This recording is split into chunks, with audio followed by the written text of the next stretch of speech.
teeming with demiurgic, erogenous, and occasionally demonic or inward and spiritually guided energy, Sula, Toni Morrison's second novel, published in 1973, captures the often unseen, often forgotten experiences of American life. In its raw lyrical dynamism, its forthright thematic freshness, and clarion characterological perspicacity, Sula has become nothing short of a work for the ages.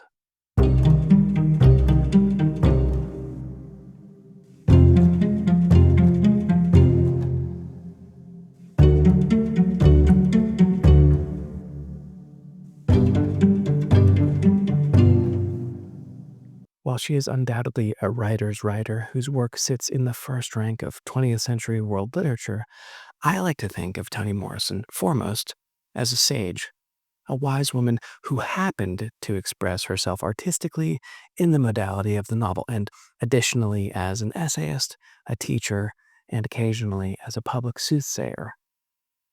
On the page, she was unquestionably arresting, a gripping and urgent storyteller with an enthralling and unique voice which could be as calming as it could be disquieting, and whose effect on our national letters was downright transformative.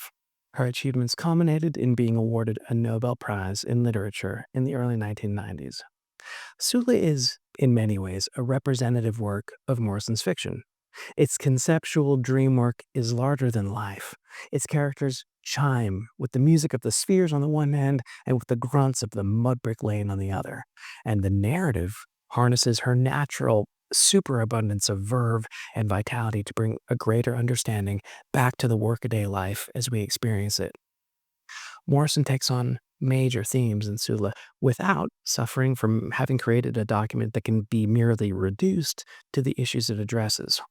For these reasons and others, Morrison remains an outlier in American letters. In part, we can point to the ingenuity and artistic freedom she brings to the heavily laden racial and political discourse surrounding Black fiction in the 1950s, 60s, and 70s. This paradigm, the struggle to achieve artistic freedom on one's own terms, while also grappling with what it meant to be Black and also a Black artist, was considered a central problem for Black writers in the mid-century American scene. How to address apparent political concerns while also balancing the more universal concerns, sometimes more pressing, that are relevant to any serious literary artist in any epoch. Morrison signals in her nonfiction writing that she often felt caught in the tug of war between these prevailing forces, at least as far as her critical reviewership was concerned.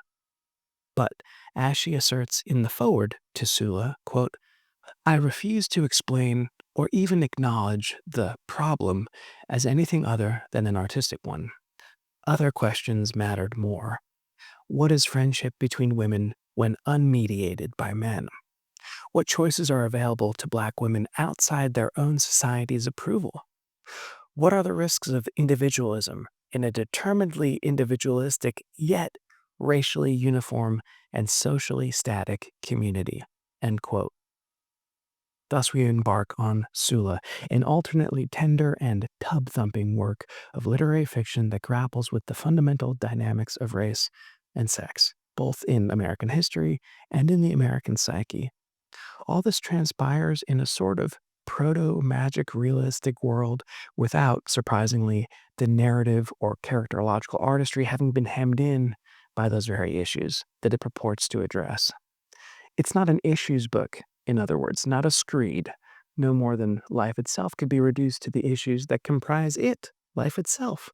Some topical, such as racial politics in the United States, others endlessly recurrent, such as the notion of individual human franchise amidst the constructions, constrictions, restrictions, and superstructures conjured up by human society. In broad strokes, Sula centers on the interpersonal dynamic between two old friends, Nell and Sula, who come of age and circle, like one would a whirlpool, a neighborhood called The Bottom in the rather spectral imaginary town of Medallion, Ohio. The spiritual dynamics inherent in long-term friendship, including loyalty on the one hand and individuality on the other, provide a continual source both of torment, struggle, and joy, as well as a characterological renewal in the narrative. Nell and Sula both mirror and refract one another. They look to each other, only to often find themselves looking past one another with carelessness, with malice, with ardor, and with affection. Sula's behavior, in particular her affair with Nell's husband Jude, has the effect of surfacing the complex emotional fault lines that sit between the two women and which have been in place since their childhood, exacerbated by their lives lived both within and without Medallion, Ohio, which is the center of Sula's fictive universe. All the constraints, both apparent and imagined, that society enforces on women, especially black women. Born Chloe Ardelia Walford in 1931 in Lorain, Ohio, Morrison first made her mark on the literary scene in her late 30s with the publication of her debut novel, The Bluest Eye, in 1970. After studying at Howard and Cornell universities, she pioneered a career as a working mother and novelist, and as an editor at Random House, where she championed Black voices and stories. Her own writing soon began demanding the world's steadfast attention, with zeitgeist capturing works such as Song of Solomon and Beloved, a perennial favorite in both reading groups and in university classrooms, which itself won the Pulitzer Prize for Fiction in 1988. Morrison told stories about Black people with an amplitude that was rare in any corner of American letters. Her searing situational paradigms, vivid and occasionally magical, those communities that weave together memory and trauma, lust and exhaustion, and ambition and historical memory into a complex moral tableau that upsets any preconceived notions a reader might bring to her work. In 1993, she became the first African American woman to win the Nobel Prize in Literature, and was celebrated in that achievement for works that illuminated the depths of human struggle and resilience. Incidentally, they also rather frequently happen to be gripping page-turners. In that sense, Morrison really had it all. Today, her influence endures because her work speaks to the heart of what it means to live with integrity and courage. This comes through cogently, no matter what one's background is in approaching the work. She gives us characters like Nell and Sula, women whose lives, loves, and losses reveal the powerful intersections of identity and self-worth, but crucially, does so with dimensionality, grit, and passion. These aren't hagiographies, but accounts of recognizably real women and men and children. Whether the word made flesh or reality captured on the page is often impossible to ascertain, so engrossing and alchemical and florabundant is Morrison's visionary artistry. In Sula, this visionary artistry has a painterly element to it, a kind of dream-penetrating insight, as Morrison uses the rather haunting image of a gray ball to capture something of the complexity of grief and friendship, and the flavor of loss and regret as they settle over in a life. We first encounter the gray ball about halfway through the novel. Here is that moment, prefigured by a little context. Quote, "Hunched down in the small bright room, Nell waited for the oldest cry, a scream not for others, not in sympathy for a burnt child or a dead father, but a deeply personal cry for one's own pain. A loud, strident, 'Why me?' She waited. The mud shifted, the leaves stirred, the smell of overripe green things enveloped her and announced the beginnings of her very own howl. But it did not come. The odor evaporated. The leaves were still, the mud settled, and finally there was nothing, just a flake of something dry and nasty in her throat. She stood up, frightened. There was something just to the right of her, in the air, just out of view. She could not see it, but she knew exactly what it looked like. A gray ball, hovering just there to the right. Quiet, gray, dirty. A ball of muddy strings, but without weight, fluffy but terrible in its malevolence. She knew she could not look, so she closed her eyes and crept past it out of the bathroom, shutting the door behind her. Sweating with fear, she stepped to the kitchen door and onto the back porch. The lilac bushes preened at the railing, but there were no lilacs yet. Wasn't it time? Surely it was time. She looked over the fence. to Mrs. Rayford's yard. Hers were not in bloom either. Was it too late? She fastened on this question with enthusiasm, all the time aware of something she was not thinking. It was the only way she could get her mind off the flake in her throat. End quote. We might say that the gray ball emerges as an emblem of grief, trauma, and self-discovery for the character of Nell, but this might be putting too fine a point on it, making the symbol too pat.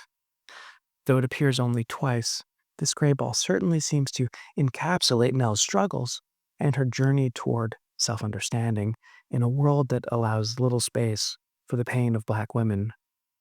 But the reaction we have to it is also simply the image itself, a gray ball, a repository for the clogged elements of our psyche, bereft of color, yet ever present, cloying, gumming up the works. From the novel, quote, "She spent a whole summer with the gray ball, the little ball of fur and string and hair, always floating in the light near her, but which she did not see because she never looked. But that was the terrible part. The effort it took not to look, but it was there anyhow, just to the right of her head and maybe further down by her shoulder.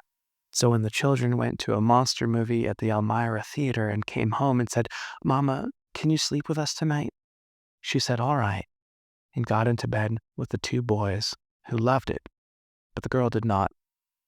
For a long time, she could not stop getting in the bed with her children and told herself each time that they might dream a dream about dragons and would need her to comfort them. It was so nice to think about their scary dreams and not about a ball of fur." End quote. As we addressed earlier, Sula explores a core dilemma: the consequences of freedom for Black female characters, especially their emotional lives, in the face of societal restrictions. She writes, quote, "I wanted to explore the consequences of what that escape might be on not only a conventional Black society, but on female friendship." End quote.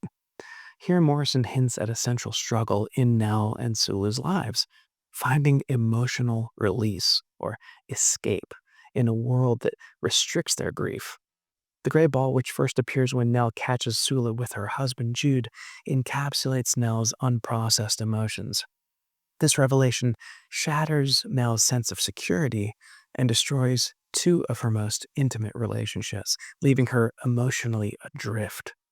Morrison writes, quote, "Once inside, she sank to the tile floor next to the toilet, a movement of mud and dead leaves." End quote. This visceral description connects Nell's emotions with nature, mud and leaves, suggesting that her emotional life has long been neglected, buried in societal expectations of strength and composure.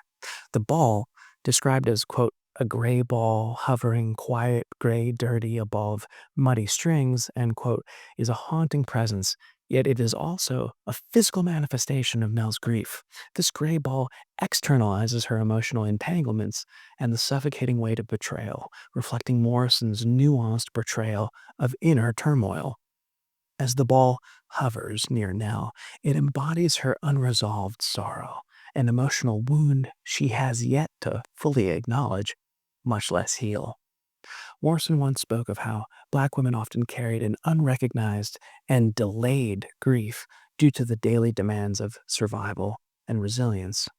Sula reflects this burden through Nell's journey. As Nell revisits the memory of Sula in the novel's closing pages, she can finally confront her loss, not just of her husband, but of her friend and the bond they shared. The gray ball reappears, but this time it dissipates, like, quote, "dandelion spores in the breeze," end quote. Morrison harnesses this image to reveal the felt value she places on grief as a pathway towards ultimate clarity. Furthermore, in Sula, Morrison appears to challenge head-on the notion that suffering must be endured in a kind of complicit silence. By allowing Nell latitude to mourn in its pages, Morrison lets light and oxygen into the narrative and showcases the redemptive quality of grief. The breaking of the gray ball, its dissipation, symbolizes a pivotal moment of self-recognition for Nell. Through her pain, she discovers what Morrison termed as the, quote, "the consequences of freedom. This act of mourning ultimately allows Nell to accept herself, her past, and her friend for who they truly are. Through Toni Morrison's incandescent work, the unseen is made visible, and the unspeakable finds a voice. Sula reminds us of the power in acknowledging our pain and the freedom that comes with releasing it. While many of today's readers first encounter Morrison's work through the novels Beloved, or Jazz, or Song of Solomon, or through her magisterial collection of late essays, The Source of Self-Regard, all of which I highly recommend, it is that early novel, Sula, which showcases on every single page both the exhilarating freedom and the dynamic moral clarity we have come to expect from our greatest writers. So far as a deep cut goes, take it from me. It's deep. Thanks for watching and happy reading.